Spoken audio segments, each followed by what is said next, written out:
I'm Dougal Perman from Inner Ear, and we're a production company. I'm the director of that company. We create content, really, make a lot of audio and video, but also some interactive and text and graphic-based content. We started with an internet radio station called Radio Magnetic, and we also have another creative project that we collaborate in called Walking Heads, which is a series of audio walking tours. And we make a load of audio and video for other people, for clients, and a lot of that is in live streaming events.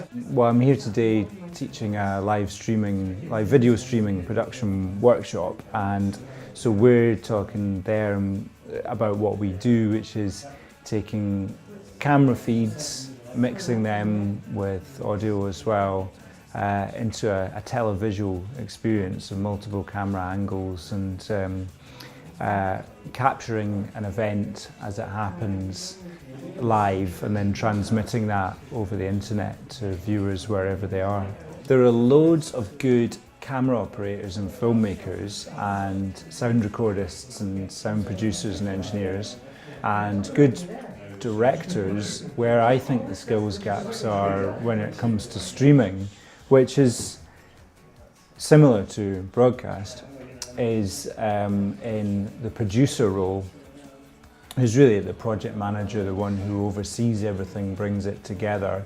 And that can be partly in pre-production, in all the arrangements, the organisation and the planning, the permissions and all of that, but also on the job of running the crew, running the broadcast, the live stream.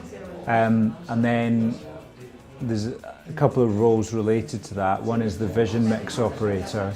So while that is quite, operating a vision mixer itself is simple, but working with the camera crew, directing them, so really the vision mix operator is a camera director, DOP and technician all in one.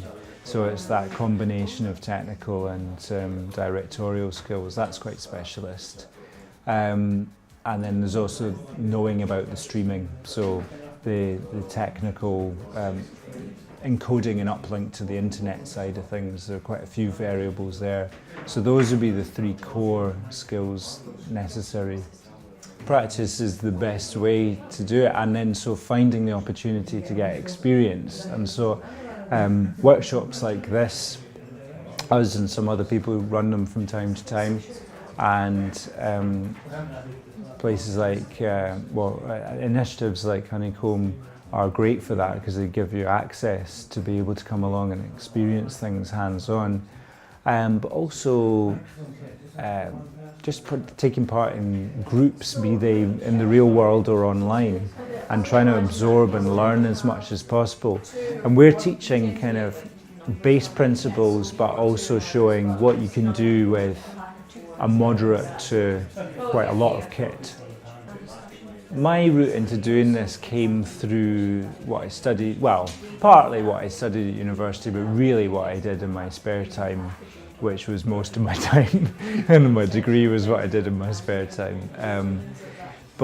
which was student radio, and I fell in love with live broadcast there. I'd always been interested in the media, but mostly actually in print media and written journalism, and it was getting involved with student radio that led me to be excited by what live broadcast could offer. And so then went on to set up Inner Ear as a production company, and we started Radio Magnetic, and we started learning loads about program making and streaming, and then that grew to applying that to other projects and essentially making internet radio, making web TV. The content is the exciting bit, I think. And the technology is a means to an end.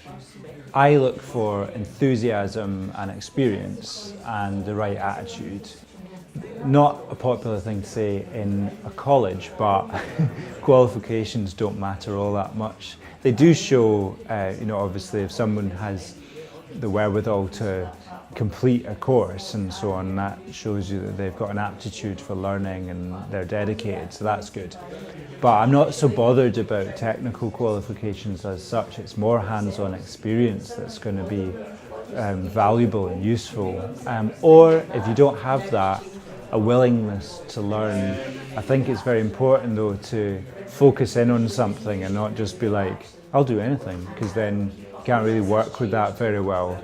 But if you get people who are like, I really want to learn about vision mixing, or I really want to learn about, I really want to be a producer, I really want to be a director, or I really want to be an editor, or whatever, and apply themselves well to the experience that can be offered, and that is the most important thing, I think.